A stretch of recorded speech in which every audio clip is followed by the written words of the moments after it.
रवि नाम के एक लड़का के साथ एक भयानक घटना घटी जो अभी हम चुनने के लिए जा रही है। रवि नाम का एक लड़का दिल्ली की किसी फैक्ट्री में सफाई का काम किया करता था। उसके घर से फैक्ट्री करीब 5 किलोमीटर दूर थी।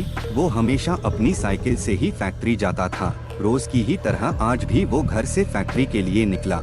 उसे रास्ते में पड़ने वाले एक चौराहे पर एक लड़की दिखी जो उसे गुस्से में घूर रही थी। लड़के ने भी उसे देखा और फिर मुंह फेरकर फैक्ट्री चला गया। करीब 7 दिन बाद जब रवि फैक्ट्री जा रहा था तो उसे वो लड़की उस जगह पर खड़ी नहीं दिखी। रवि के मन में हुआ कि आखिर क्या हुआ होगा कि वो लड़की वहाँ नहीं है। रवि ने सोचा कि उस लड़की से कुछ पूछने या बात करने में भी डर लगता था क्योंकि वो बुरी तरह से घूरती थी। इन्हीं ख्यालों के साथ वो फैक्ट्री पहुंचा और साफ सफाई करके शाम को घर लौट गया। वो लड़की एक हफ्ते तक उस चौराहे पर नहीं दिखी। एक दिन जब शाम को वो लड़का घर पहुंचा तो उसे अपने बेड पर एक चिट्ठी दिखी। उसमें लिखा था, मेरा नाम प्रीति है।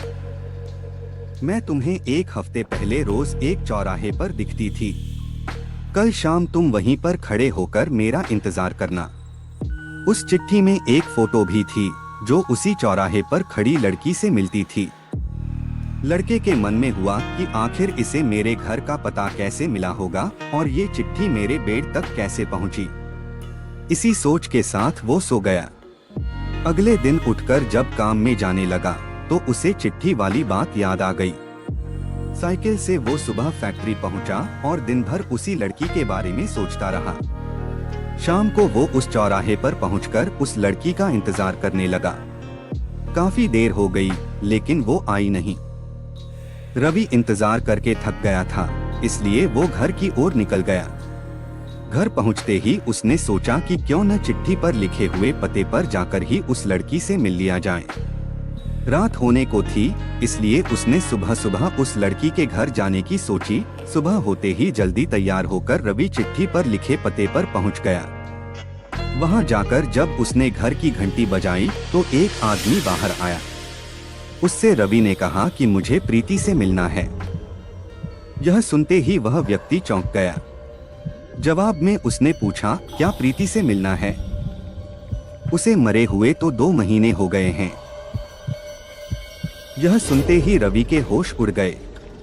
डर के मारे शरीर कांपने लगा। किसी तरह खुद को संभालकर रवि घर पहुंचा और चिट्ठी को जला दिया।